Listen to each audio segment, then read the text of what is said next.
O Senhor esteja convosco.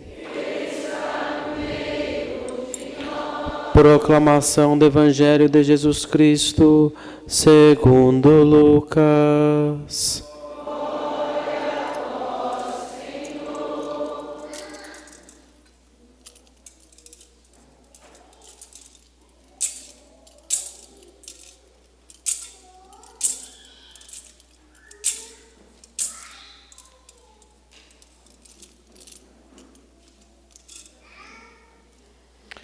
Jesus estava rezando num certo lugar.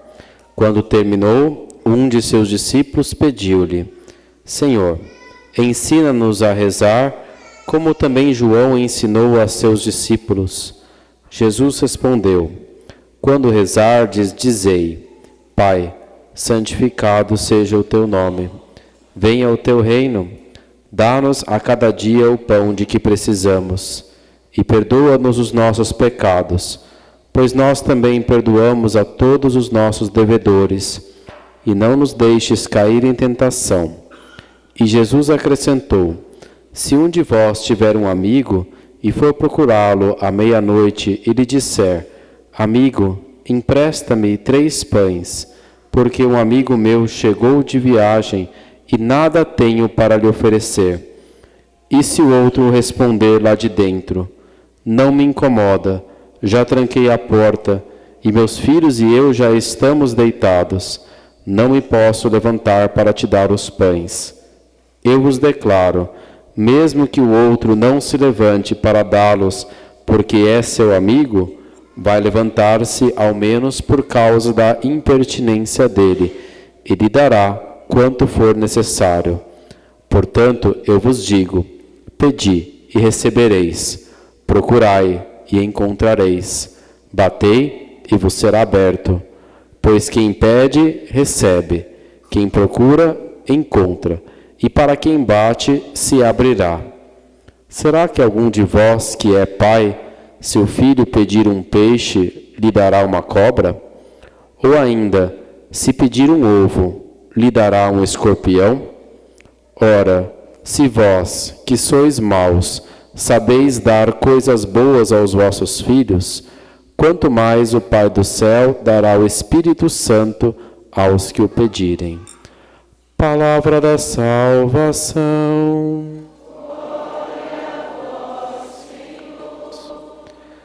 Quanto mais o Pai do céu dará o Espírito Santo aos que o pedirem. Se alguém for levar uma frase desta missa de hoje, leve esta: quanto mais o Pai do céu dará o Espírito Santo aos que o pedirem. Ou seja, o propósito de pedir todos os dias o Espírito Santo.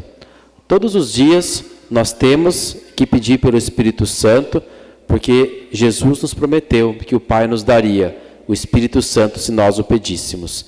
Então, desta missa nós vamos sair com o propósito de todos os dias pedir o Espírito Santo ao Pai do céu, porque Ele vai nos dar. É garantido. Jesus prometeu isso aqui no Evangelho. As leituras de hoje falam de oração. Hoje também, a Igreja nos pede, desde o Papa Francisco, para rezarmos pelos avós, em lembrança da festa de São Joaquim e Santa Ana, ontem, os avós de Jesus. Então, para os avós, vocês receberam um presente, porque no dia em que são comemorados e que rezamos pelos nossos avós, os avós que estão aqui, vivos, também os que são avós, e também aqueles avós que já partiram, escutem a palavra de Jesus para vocês, avós: pedi e recebereis, procurai e encontrareis, batei e vos será aberto. A gente sabe que muitas vezes a única pessoa que reza e que tem fé naquela família é o avô e a avó. Então, pedi e recebereis. Batei e vos será aberto. Interceda pela sua família. Ser avó é uma vocação. É uma vocação que vem de Deus também e tem um papel especial no plano de Deus. Como São Joaquim e Santa Ana, os avós de Jesus também tiveram a sua vocação e o seu papel na vida de nosso Senhor Jesus Cristo, também a Virgem Maria. Os avós têm este presente de Deus, de poderem ser esses intercessores pela sua família. E às vezes, algumas vezes, nem sempre, mas algumas vezes os únicos. Então, pedi e recebereis. Jesus nos diz: procurai e encontrareis. Batei e vos será aberto. As leituras de hoje falam de oração. A segunda leitura fala de algo um pouco diferente. Fala que em Jesus Cristo nós fomos sepultados com Ele no nosso batismo para ressuscitarmos com Ele uma vida nova. O nosso batismo faz isso conosco. No nosso batismo, nós somos lavados, como num banho, e nós recebemos a vida nova do Espírito, que é simbolizada, inclusive, pelo óleo do crisma, que é perfumado. É um óleo perfumado e que exala este perfume que vem do bom odor de Cristo, que nós recebemos pelo Espírito Santo no nosso batismo. Mas não foi só pelo batismo que a gente foi convidado a viver esse mistério de estarmos unidos a Jesus. É na vida inteira que a gente deve morrer e ressuscitar. Essa graça que a gente recebeu no batismo, ela deve ser reavivada a cada dia. É um pouco quando aquela pessoa toma um banho e se perfuma, e ao longo do dia, às vezes, aquele cheiro daquele perfume volta, aquele que ela passou no início do dia. Assim também a oração faz conosco. Ela retoma em nós, reaviva em nós, aquele bom odor de Cristo. É como se o vento desse aquela sacudida nas flores que estão ali, e de repente as flores voltam a exalar o seu perfume. A oração faz isso conosco. Ela retoma essa conformação nossa de morrer todos os dias para nós mesmos, para o mundo, e ressuscitarmos para uma vida em Cristo, que é uma vida verdadeiramente feliz. Eu tenho bastante certeza que as pessoas que têm fé passam por dificuldades igual a todas as outras. E talvez os avós que estão aqui e que têm fé passaram por grandes lutas na vida, mas eu tenho certeza que se perguntasse para cada um deles: olha, você preferia ter passado por menos dificuldades e não ter fé, ou você preferia ter fé e continuar passando com toda a sua história, o que você preferiria?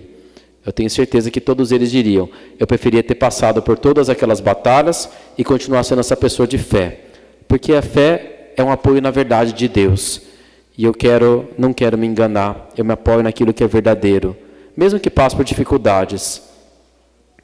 Jesus nos ensina sobre a oração, que é aquilo que reaviva a nossa conformação a Ele no nosso batismo. Abraão, na primeira leitura, é um modelo de oração. E Jesus nos ensina 3 coisas a respeito da oração, bem práticos também. Que a nossa oração deve ser uma oração com fé, em primeiro lugar. Deve ser uma oração com fé. Em segundo lugar, deve ser uma oração persistente. E em terceiro lugar, deve ser uma oração humilde, que é a mesma coisa que dizer uma oração de alguém que se deixa transformar pela sua oração. Uma oração com fé.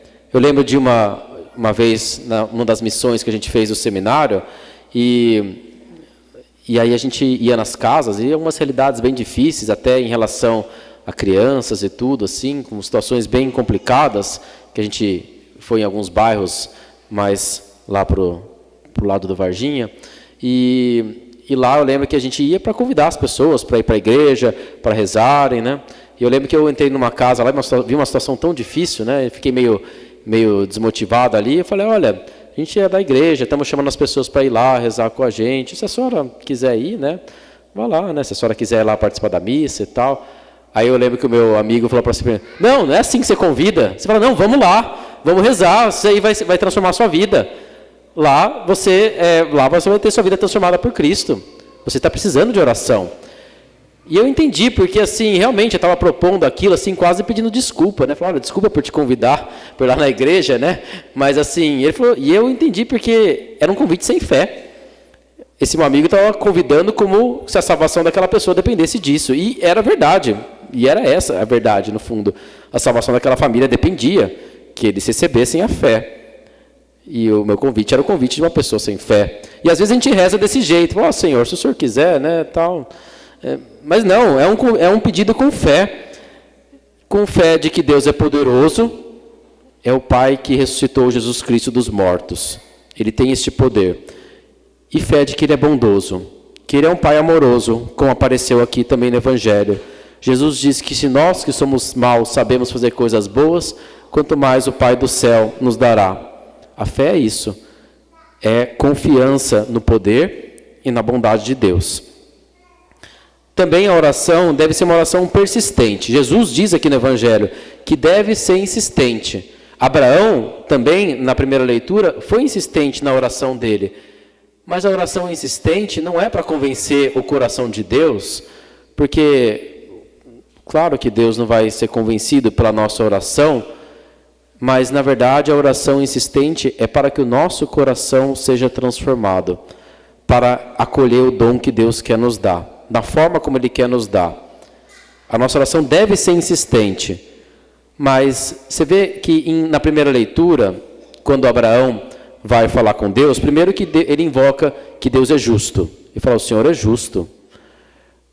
E a gente deve se lembrar disso, viu? Inclusive, só um parênteses, diante das grandes coisas que a gente vê no mundo, como não só no mundo, aqui perto de nós também, mas lá, por exemplo, que a gente tem visto muito cenas das crianças que passam fome lá em Gaza, das mães que estão ali, que choram seus filhos.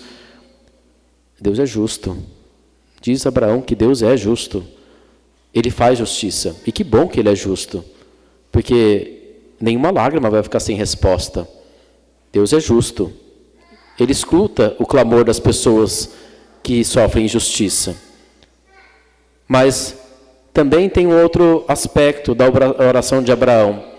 Abraão vai dizendo para Deus, olha, se houver 50 justos lá em Sodoma, o Senhor não pouparia a cidade inteira?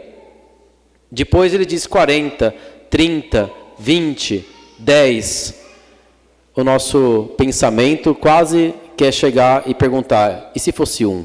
Se fosse uma só pessoa? Tem dois aspectos aqui. Primeiro que o que Abraão pede para Deus é uma justiça diferente, uma justiça superior. Porque o justo mesmo seria Deus tirar as pessoas boas dali e dar o devido castigo para as pessoas que merecem aquilo. Mas Abraão pede que a cidade inteira seja poupada, por causa dos justos. A gente sabe o final dessa história, quem já leu sabe, que na verdade Sodoma foi destruída, porque ali, na verdade, não tinha nenhum justo. Até mesmo Ló e sua família, se a gente olhar com atenção a vida deles, também não eram lá super justos. Só olhar o que está escrito ali na Bíblia. Mas Deus salva Ló em atenção à oração de Abraão. Agora, Abraão, nessa insistência dele, ele não está querendo convencer a Deus. Na verdade, o que está acontecendo aqui é que o coração de Abraão está se transformando a cada pedido mais como num coração de Deus. A cada pedido que Abraão faz, 50, 40, 30, 20, 10, a gente quer chegar até 1. Quem é o um justo que nos salvou a todos nós e no qual todos nós teremos a vida? É o Filho do Pai Eterno que Ele enviou. Esse é o pedido, o desejo do coração de Deus, que por causa de um justo, seu Filho Jesus, toda a humanidade, todos nós sejamos salvos, nós que colocamos a fé nele, e que nos deixamos transformar por Ele, pelo nosso batismo e pela nossa oração. O que acontecia com o coração de Abraão é que ele passou a enxergar um outro tipo de justiça. Ele passou a desejar o que o coração de Deus deseja. E é isso que significa uma oração humilde. Uma oração humilde é uma oração que se coloca nos braços de Deus e deixa que o seu coração seja transformado num coração como o dele. É por isso que Jesus diz aqui no Pai Nosso, quando Ele ensina a orar, que em primeiro lugar a gente chama Deus de Pai, lembrando o poder e a bondade dEle, mas lembrando também que quando a gente chama Deus de Pai, que a gente tem que nos deixar cada vez mais termos a imagem dos seus filhos. Ser filho de Deus também é uma vocação. Significa que Deus vai mais e mais formando em nós a sua imagem de Pai, a imagem do seu Filho Jesus. Quando a gente chama de Deus de Pai, significa que eu estou disposto a me deixar ser mais e mais como Ele, assim como o Filho é como o Pai. É por isso que quando a gente chama Deus de Pai no Pai Nosso, a gente tem que estar preparado a chamar a pessoa do lado de irmão, porque é assim que Deus olha para ele. Deus olha para ele como nosso irmão. É por isso que Jesus diz no Evangelho que a gente deve dizer: santificado seja o teu nome. Claro que o nome de Deus já é santo, é santíssimo, mas que seja santificado em nós, pela nossa vida, que ele não seja blasfemado em nós, mas que seja santificado em nós. Venha o teu reino. Deus já é rei, Cristo é o rei do universo, mas que ele reine em nós, que ele reine aqui, neste bairro, neste lugar, neste país, nas regiões onde ele está sendo afastado. Dá-nos o pão de que precisamos. Reconhecer que nós precisamos de Deus, que é Ele que nos dá o pão de cada dia, tanto o pão espiritual quanto o pão material. Mas quando a gente pede o pão de cada dia, confiando que Deus vai nos socorrer, isso também deve nos lembrar daqueles que não têm o pão e deve nos fazer também inquietarmos para nos ajudarmos, para que possamos ajudar aqueles que não têm. Se nós pedimos que Deus nos dê o pão de cada dia, também a gente não pode ficar tranquilo quando a gente vê pessoas que não têm isso. Pedimos: perdoa-nos os nossos pecados, porque o perdão nos transforma, mas no mesmo pedido Jesus nos diz que devemos perdoar os outros. É porque toda oração, que é uma oração humilde e verdadeira, é uma oração como a de Abraão, que mais e mais vai transformando o nosso coração em um coração de filho, que é semelhante ao coração do seu pai. Essa é a essência do que é ser filho de Deus, é ter a imagem e semelhança do Pai. Que a Virgem Maria, a mãe orante, Abraão, modelo de oração, que eles intercedam por nós, diante de Deus, o justo, diante de Jesus, o único justo que nos salvou. E que a nossa oração seja uma oração no Espírito Santo, uma oração com fé, uma oração persistente e uma oração humilde que se deixa transformar. Amém.